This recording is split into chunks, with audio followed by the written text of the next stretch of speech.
Le nombre dérivé étant une notion fondamentale de mathématiques, étant la notion fondamentale de la classe de première, on ne peut pas en rester là, il va falloir aller un petit peu plus loin et on va parler donc de fonctions dérivées. Fonctions dérivées, on va commencer par la définition avec un exemple avec la fonction carré. Alors on reprend un petit peu ce qu'on avait fait, on revient sur ce qu'on avait fait sur le nombre dérivé. On avait étudié en fait la dérivabilité de la fonction carré en un réel a que l'on avait choisi. On avait calculé le taux de variation. Je vous rappelle que le taux de variation, c'est toujours f de a plus h moins f de a sur h. C'est f de a plus h moins f de a sur a plus h moins a. C'est le coefficient directeur de cette droite rose ici. Et une fois qu'on avait calculé ce coefficient directeur, on avait dit qu'on faisait tendre h vers 0. Donc le coefficient directeur, on l'avait calculé ici, on obtenait 2a plus h. Et après, on avait dit quand h tend vers 0, alors 2a plus h tend vers 2a. On avait calculé la limite de ce taux de variation quand h tend vers 0. Et on en avait conclu que 2a était le coefficient directeur de la tangente. J'ai résumé ça ici en écrivant de façon un petit peu plus mathématique. On a donc calculé le taux de variation entre a et a plus h, on avait trouvé 2a plus h, et on avait calculé la limite. La limite, ça s'écrit comme ça, je n'avais pas insisté trop sur l'écriture, donc je vais revenir ici dessus parce qu'on en a besoin. On écrit la limite lorsque h tend vers 0 du taux de variation est égal à la limite lorsque h tend vers 0 de 2a plus h, et ça nous fait est égal à 2a. Vous voyez que c'est h qui tend vers 0. Du temps qu'il reste des h dans l'expression, on conserve l'écriture lim lorsque h tend vers 0. D'accord? Et dès que le h disparaît, eh bien, on n'y est plus. Je rappelle que pour trouver 2a, on disait que h prend des valeurs de plus en plus proches de 0, c'est-à-dire que dans notre calcul, on remplace h par 0 pour voir ce que l'on obtient, et il nous reste donc 2a plus 0, il nous reste donc 2a. On en avait conclu ensuite que la fonction carré était dérivable en a et que f' de a était égal à 2a et aussi que la tangente avait pour coefficient directeur 2a. C'était donc les trois conclusions que l'on pouvait faire quand on faisait la limite de ce taux de variation. On avait trouvé le nombre dérivé et on a trouvé mieux en fait parce qu'on a trouvé une formule. Ce que j'ai encadré ici, c'est une formule qui nous permet de calculer le nombre dérivé, n'importe quel dérivé pour n'importe quelle valeur de a que j'ai choisi. Quand on a fait la démonstration dans le paragraphe précédent, on n'a pas choisi une valeur spécifique pour A, on l'a positionné absolument n'importe où sur la courbe. On a trouvé une formule, et si on trouve une formule, ça veut dire qu'on a défini une fonction. On a vu en classe de seconde qu'une fonction peut être définie par une formule qui permet de calculer ce nombre dérivé. Et bien cette fonction, c'est ce qu'on appelle la fonction dérivée. Donc la définition, ça nous donne ça. Si je prends f qui est une fonction qui est dérivable sur un intervalle i, quand je dis dérivable sur un intervalle i, c'est-à-dire qu'elle est dérivable pour tout réel de l'intervalle i. Alors la fonction dérivée de f, elle est notée f', et c'est la fonction qui, à tout réel de cet intervalle i, va associer le nombre dérivé de la fonction f en x. Une remarque qui est spécifique, c'est que étant donné que la fonction dérivée associe à tout réel le nombre dérivé, ça veut dire que la fonction dérivée va nous permettre de calculer tous les coefficients directeurs de toutes les tangentes à la courbe. Ça, c'est très important et c'est ça qui est utile parce qu'on ne va pas faire à chaque fois, pour chaque point considéré sur la courbe, la limite du taux de variation. On va avoir la fonction dérivée qui nous permettra de faire les calculs une fois pour toutes et après on appliquera la formule. Alors, ici, avec la fonction carré, on avait donc f de x égale x au carré. Et donc, la fonction dérivée, alors nous, on avait pris f' de a égale 2a. Vous savez que les expressions des fonctions, quand on les définit, on préfère mettre des x. Donc, je remplace a par x. A, c'est ce qu'on appelle une variable muette. Donc, on peut le remplacer par la lettre qu'on veut. Elle n'a pas de signification réelle. Donc, ça nous fait f' de x est égal à 2x, d'après l'étude de la limite du taux de variation. Ça, c'est important, parce que si on veut arriver à démontrer les résultats, c'est bien l'étude de la limite du taux de variation qui nous permet d'arriver à parvenir au résultat. Alors maintenant, on sait faire sur l'exemple avec la fonction carré. On va voir maintenant ce qu'il se passe pour toutes les fonctions de référence. Les fonctions de référence, ce sont les fonctions que vous avez vues en classe de seconde et même un petit peu au-delà. Alors, j'ai préparé le tableau, il y a 11 fonctions de référence ici, et on va essayer de voir un petit peu de quoi il s'agit. Ici, il y en a une que l'on peut mettre puisqu'on l'a fait, on a f de x égale x au carré, je vais donc mettre f' de x égale 2x, et on est ici sur R. Ici, il faut bien comprendre, je prends la fonction f est définie sur un ensemble de définitions, et la fonction f' de x sera définie sur un ensemble de définitions. Donc ici, j'ai la fonction carré qui est définie sur R, et la fonction dérivée de la fonction carré, c'est 2x, elle est définie sur R également. Alors, on va essayer de voir, on va compléter ce tableau au fur et à mesure, et on va essayer de faire des démonstrations de ces choses-là. Alors, on va les prendre les unes après les autres, et il y en a certaines qu'on admettra parce qu'elles seront un petit peu plus compliquées. Je commence pour la première démonstration. J'ai pour f de x égale a. F de x égale a, c'est une fonction constante. C'est une fonction constante ici. Alors, au lieu de faire une démonstration ici avec le taux de variation, je vais faire une démonstration graphique. C'est des fois pratique et ça permet d'arriver au résultat beaucoup plus rapidement. Une fonction constante, on est d'accord que la représentation graphique d'une fonction constante, c'est une droite horizontale, ici qui passe par petit a, qui est à cet endroit-là. Et quand on veut faire ici, si je prends un point n'importe où sur ma droite, et ici, ou là, ou peu importe, si je veux tracer la tangente, eh bien la tangente, on l'a définie comme étant la tangente à un cercle. On s'est toujours ramené à un cercle et à un rayon de cercle. Donc ici, le problème c'est qu'on a une droite, on n'a pas un cercle. Alors on pourrait considérer des fois, quand on va à l'extrême, que une droite c'est un cercle de rayon infini. C'est-à-dire si on prend un rayon de plus en plus grand, vous savez que le cercle s'aplatit et on peut considérer qu'on a quelque chose comme ça. Et à ce moment-là, le rayon il va être obligatoirement perpendiculaire à la droite. Donc on a une propriété, bien entendu, que si je trace la tangente ici, eh bien la droite va être tangente en fait à elle-même. Donc la propriété qui est importante, c'est une droite est tangente à elle-même,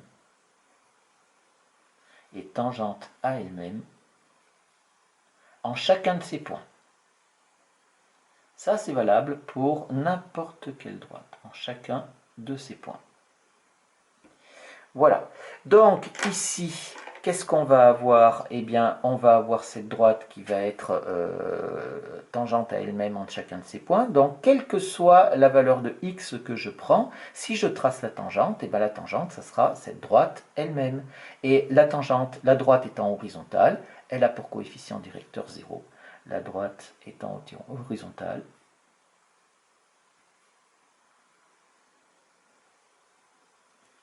elle a pour coefficient directeur,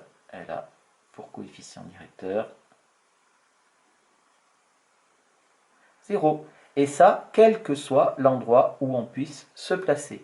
Et donc, on va avoir en conclusion, je vais avoir donc ici f' de x qui va être égal, ça va être donc la fonction dérivée qui me permet d'avoir le coefficient directeur de toutes les tangentes. Étant donné que toutes les tangentes sont horizontales puisqu'il s'agit toujours de la même droite, on aura toujours 0 comme coefficient directeur. Et donc ici, je peux remplir pour f de x égale a, c'est-à-dire une constante, je vais avoir f de x égale 0. La fonction est bien entendu définie sur R également. On passe à ax plus b. Ax plus b, c'est exactement la même chose. J'ai donc une fonction affine. Une fonction affine, alors je l'ai faite croissante, mais elle pourrait être décroissante, ça serait exactement la même chose. On a la même propriété, c'est-à-dire que la droite est tangente à elle-même en chacun de ces points. Ici, la droite a pour coefficient directeur,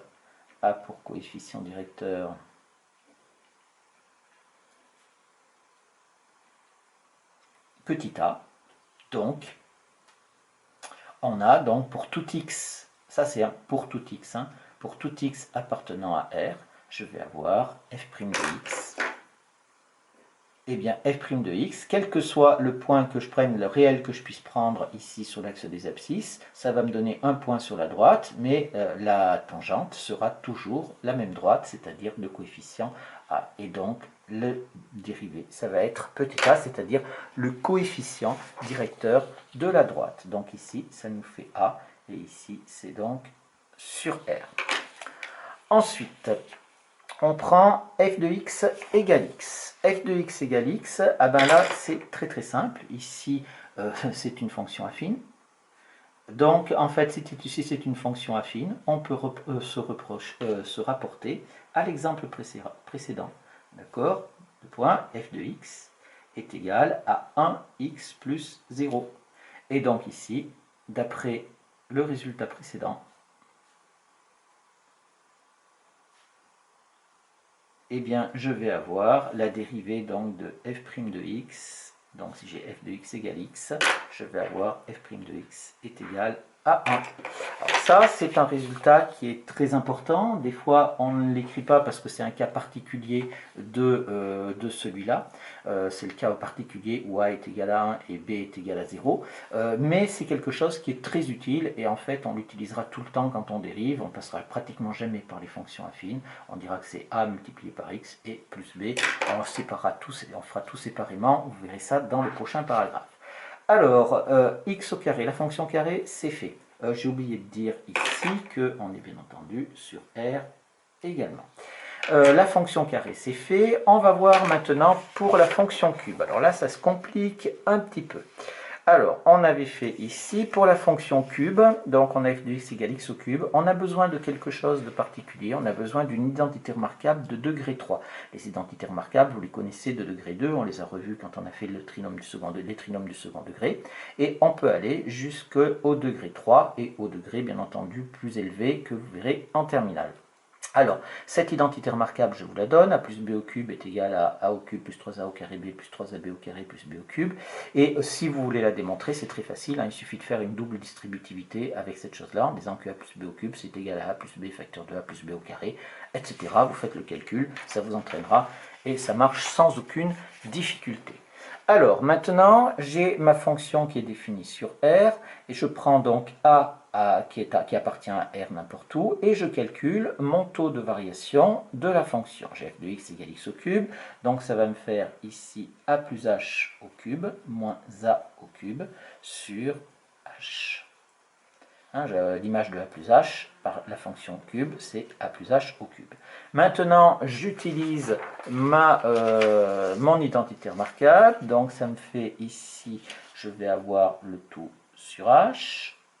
Ça ne change pas. Je vais avoir donc a au cube plus 3ab au carré. En fait, j'utilise cette formule-là et je remplace b par h en réalité. Donc, ça va me faire a au cube plus 3a au carré h plus 3ah au carré, plus h au cube. Et il ne faut pas oublier le moins a au cube qui est là et qui, lui, n'a pas disparu. Maintenant, ici, on se rend compte qu'on a a au cube moins a au cube, ça se simplifie. Et donc, qu'est-ce que je vais pouvoir faire? Il va me rester que ça. Et je vais séparer ça en 3 fractions. Ça va me faire donc 3a au carré h sur h, plus 3ah au carré sur h, plus h au cube sur h. Et ici, je vois que je vais pouvoir simplifier par h à chaque fois. Il va me rester 3a au carré. Ici, il va me rester plus 3ah. Et ici, il va me rester plus h au carré. Donc, maintenant, j'ai fini de calculer mon taux de variation. J'ai simplifié tout ce que je pouvais simplifier. Là, je ne peux rien faire de particulier. Il n'y a pas de factorisation, il n'y a rien. Donc, je suis obligé de le laisser comme ça. Et maintenant, je vais calculer la limite de ce taux de variation quand h tend vers 0. Donc, c'est la limite quand h tend vers 0 de cette expression-là, c'est-à-dire de 3a au carré plus 3ah plus h au carré. Et je prends des valeurs de h de plus en plus proches de 0, c'est-à-dire que dans mon calcul ici, je remplace h par 0 pour faire le calcul et pour voir ce que ça donne, en sachant que a est un réel qui a été fixé, d'accord, qui a une valeur spécifique. Donc 3a au carré, ben bien sûr on va le retrouver, ça ne pose pas de problème. Et ça, là, tout ça, je vais avoir 3a, mais je multiplie par quelque chose qui est proche de 0. Donc, et ici h c'est pareil, c'est proche de 0. Donc tout ça, là, ça va tendre ici vers 0. Cette chose-là. Et donc, je vais dire ici qu'il va me rester quoi? Il va me rester 3a au carré. Et donc voilà, j'ai donc calculé mon taux de variation, je calcule la limite après en faisant tendre h vers 0, et mon résultat, ça me donne ma fonction dérivée, c'est-à-dire f de x va être égal à 3x au carré. Voilà donc pour cette fonction cube. Donc f de x égale 3x égale x au cube. Donc ça me fait ici 3x au carré. Ici, c'est défini sur R. Alors, pour la suite, on va essayer de comprendre un petit peu ce qui se passe pour x à la puissance n. Je ne vais pas le montrer, mais on va essayer de voir un petit peu ce qu'il se passe. Quand j'ai ici x au carré, quand je dérive, ça va me donner quoi? Ça me donne 2x. Si j'ai x au cube, ça va me donner donc 3x au carré. Donc il faut regarder comment est-ce qu'on passe ici de cette chose-là à cette chose-là, de cette chose-là à cette chose-là. Essayons avec x à la puissance 4. Ça pourrait donner quoi? Eh bien, on voit que ici, si vous regardez bien, vous avez la puissance qui est là, on la retrouve ici, pareil ici, pour la puissance qui est là, on la retrouve là. Et là, ici, quand j'ai x, c'est comme si j'avais x à la puissance 1. Et 1, c'est quoi? Je suis tombé d'une puissance, j'avais des x au carré, j'ai des x. Là, j'avais des x au cube, là, j'ai des x au carré. Donc, si on suit la logique, si je prends x à la puissance 4, ben, je vais certainement tomber d'une puissance, c'est-à-dire je vais certainement avoir des x au cube.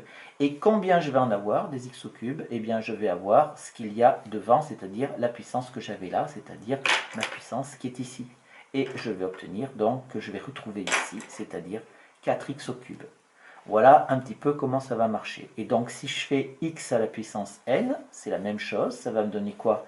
Bien, je tombe d'une puissance, ça me fait x à la puissance n-1, et ma puissance qui était là, eh bien je la retrouve ici, ça va me faire donc nx à la puissance n-1. Donc voilà un petit peu pour cette formule. La démonstration serait très compliquée parce qu'il faudrait une identité remarquable de degré n, c'est très compliqué ici. Donc ça nous fait n fois x à la puissance n-1, et ça c'est toujours sur R ici. Il nous reste la fonction inverse. Alors la fonction inverse, on va la faire parce que c'est intéressant. F de x égale 1 sur x, attention elle est définie sur R étoile ici puisqu'on ne peut pas diviser par 0, 0 est une valeur interdite. Donc je prends A qui appartient à R étoile et je prends mon taux de variation. Ça me fait donc 1 sur A plus H moins 1 sur A, le tout sur H. Faites très attention au niveau de l'écriture, vous voyez que mon grand trait de fraction doit être en face du signe égal. Ici, comme vous avez ce genre de choses-là, vous ne devez pas avoir d'état d'âme. On a quelque chose de ce style-là, quelle que soit la question qui soit posée, que vous soyez en dérivation, que vous soyez n'importe où ailleurs, dans n'importe quel exercice, vous avez une réduction au même dénominateur obligatoire.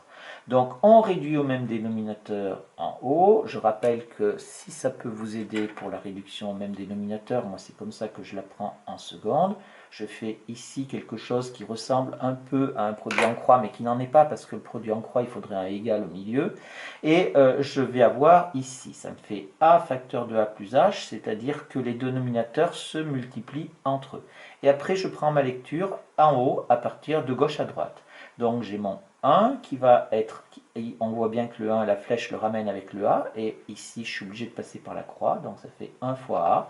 Le moins après toujours, après j'arrive au 1 ici, mais la flèche me le ramène avec le A plus H ici, donc multiplié par A plus H, et ma réduction au même dénominateur est faite. Ça me fait H.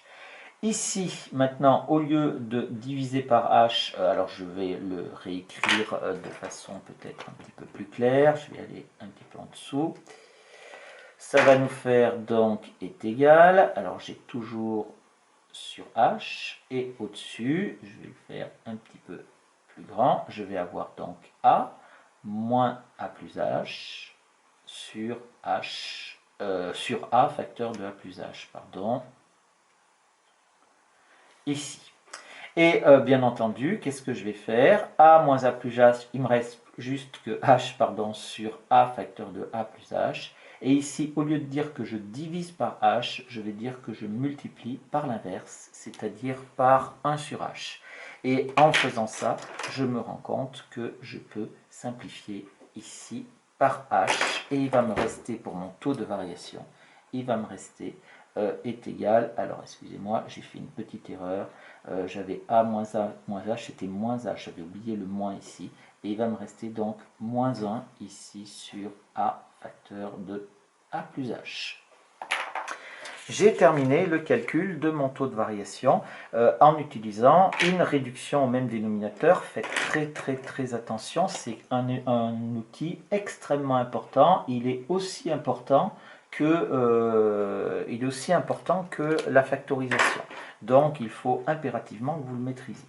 Maintenant, il me reste à calculer la limite. Limite lorsque h tend vers 0 du taux de la fonction entre a et a plus h est égal à la limite lorsque h tend vers 0 de moins 1 sur a facteur de a plus h.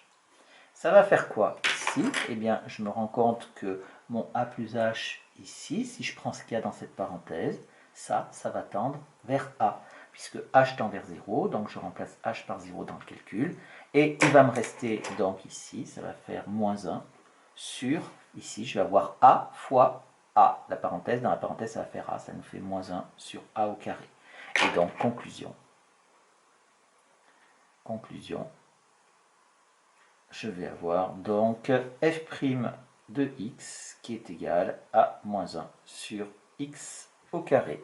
Voilà donc ma dernière fonction ici, moins 1 sur x au carré. Ici, c'est sur r étoile. Alors, les suivantes, je vais vous les donner parce que c'est quelque chose qui est assez compliqué à mettre en œuvre. Ça nous fait donc moins n sur x à la puissance n plus 1. Ici, pour racine carrée, alors c'est toujours sur r étoile. Les fonctions sinus et cosinus, je vous la donne, mais on reviendra dessus quand on fera la trigonométrie. Donc je le donne pour avoir le tableau complet, pour l'avoir ici, que vous puissiez le retrouver après, que vous n'en ayez pas des morceaux un petit peu partout. Mais dans ce chapitre-là, je ne travaillerai pas avec la fonction cosinus et la fonction sinus. Donc elles sont données à titre uniquement indicatif. Pour la fonction racine carrée, alors je vais avoir 1 sur 2 racine carrée de x. Alors là, attention, il y a quelque chose de particulier, ça va être ici sur r+. Vous voyez que la fonction racine carrée est définie sur r+, mais attention, elle ne va pas être dérivable en 0. Donc ici, je suis sur R et ici, je suis sur R également pour la fonction sinus et cosinus. Alors pourquoi ça? Eh bien, regardez pour la fonction racine carrée. La fonction racine carrée, la courbe, elle est comme ceci. Et ici, pour x qui vaut 0, on a une tangente verticale. Et si la tangente est verticale, ça implique que la fonction, elle n'est pas dérivable en 0. Non dérivable en 0. Je rappelle qu'on doit trouver le coefficient directeur d'une tangente qui doit être un nombre réel et qui ne doit pas être égal. On sait très bien qu'une droite verticale n'a pas de coefficient directeur. Donc voilà. Donc il faut faire attention ici, la fonction, si vous regardez dans ces fonctions de référence, toutes les fonctions de référence, l'ensemble de définitions, on retrouve le même ensemble pour la dérivation. Sauf la racine carrée. Donc la fonction racine carrée est la seule fonction de référence, qui n'est pas dérivable, sur la totalité de son ensemble de définitions.